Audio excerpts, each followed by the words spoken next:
नमस्कार तन्नु सरोज किचन को आपण मानक अनेक अनेक स्वागत। मु आज भेंडी रे आपण मानक एक स्पाइसी एंड मसालादार रेसिपी बनाए कि देखाइबी जहाँ को बनैबा बहुत सिंपल एवं खाइबा को भी बहुत टेस्ट लगी थाए। एबे चलंतु आमे देरी न करी रेसिपी बनैबा स्टार्ट करि नबा।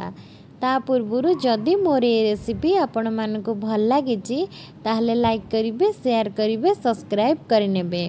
एबे चलंतु आमे देरी न करी रेसिपी बनाइबा। देखंतु मु एठी प्रथमे 200 ग्राम भेंडी नेइची आकु मु भल से धोई सफा करी नेई आसीची।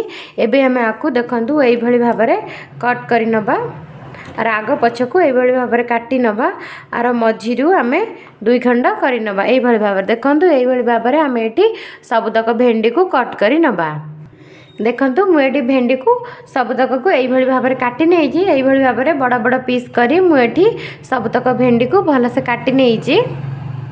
देखंतु एबे मुझे दीटा पियाज को नहीं आम एबे याकू कट करी नबा। देखंतु यही भाव में आम एबे याकू कट करी नबा आर फर्द को यही टाइप रो आम काढ़ी नबा। देखंतु मु एबे पियाज को एठी यही भाई टाइप रो बड़ बड़ पीस करी काटी नहीं। एबे मु एठी गोटे छोट टमाटर को नहीं देखंतु आम एबे टमाटर को यही भाई टाइप रो काटी नबा।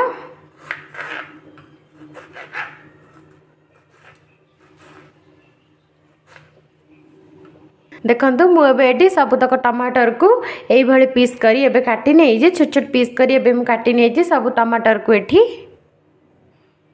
एबे मुझे गैस ऑन करी कड़ाई को बसई नहीं। एबे हमर कड़ाई एटी भल से गरम हो गलानी।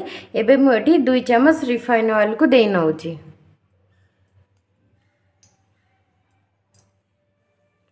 एबे हमें तेल को भल से गरम होवा पई छाड़ी दबा। एबे हमर तेल एटी भल से गरम हो गलानी। एबे हमें काटी रखिथिबा सबतक भेंडी को एटी हमें दे नबा।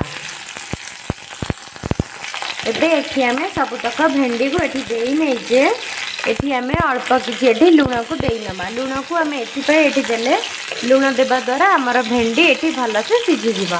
चलंतु हमें भेंडी को एई टाइप रे एपट सेपट करि नबा। एबे हमें भेंडी को एठी 2 मिनिट पई कवर करि नबा। कवर करबा द्वारा हमर एठी भेंडी जल्दी सिझि जिवो। हमर एठी 2 मिनिट होई जाईची। मु एबे एठी कवर को काढी नउची। एबे मु देखौची देखंतु भेंडी हमर एठी भल से भाजी हो गलानी। भेंडी रे थिबा नाळ एठी देखंतु भल से छाड़ी गलानी। एबे हमर एठी भेंडी परफेक्ट भाजी हो जाईची। एबे हमें भेंडी को प्लेट को काढी नबा। एबे हमें एठी आउ गोटे चम्मच रिफाइन ऑयल को देई नबा। एबे हमें एठी काटी रखी दिबा सबतक पियाज को एठी हमें देई नबा।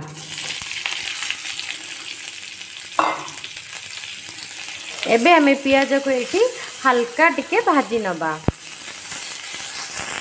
एबे मु एठी काटी रखिथिबा टमाटर को देई नउची।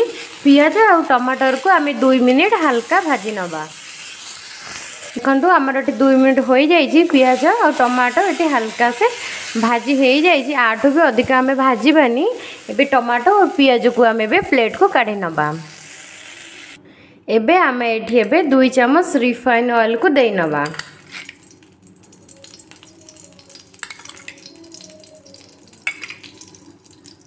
एबे हमर तेल एठी भल से ताती गलानी। एबे मु एठी ग्राइंड करी रखिथिबा सोरिष, रसुण, जीरा एवं रागर पेस्ट को एठी मु देई नेबी।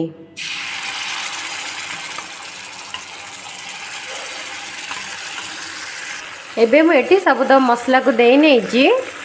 एबे मु एठी स्वाद अनुसार किछि लूण को देई नेबी। एबे मु एठी किछि हळदी रो गुंड को देई नेबी। एबे मु एठी किछि काश्मीरी चिली पाउडर को देई नेबी। एबे हमें एठी सबतक को एमती भल से गोळेई नबा। एई भल भाबरे हमें मसला को 2 मिनिट कसी नबा। एबे मु एठी गोटे कंचा राग को देई नेजी। एबे हमर ओटी 2 मिनिट होई गलानी। मसला भी भल से कसी हो गलानी। आठ भी अधिक हमें मसला को कसीबानी कहीं ना सोरिष मसला अधिक कसिले पिता लगी थाए। एबे हमें भाजी रखिथिबा टमाटो और पियाज को एटी सब देई नबा। एबे आमे एटी भाजी रखिथिबा भेंडी को एठी देई नबा।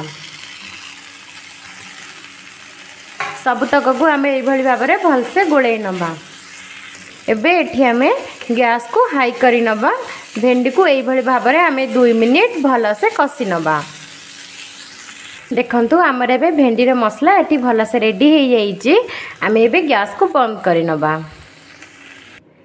देखंतु एटी केते सुंदर भाबरे और केते कम समय मध्यरे हमर भेंडी रो ए चटपटा रेसिपीटा रेडी हे जाईची। आपण माने निजे भी ए भले बनांतु, निजे खांतु एवं अन्य मानको खुआंतु।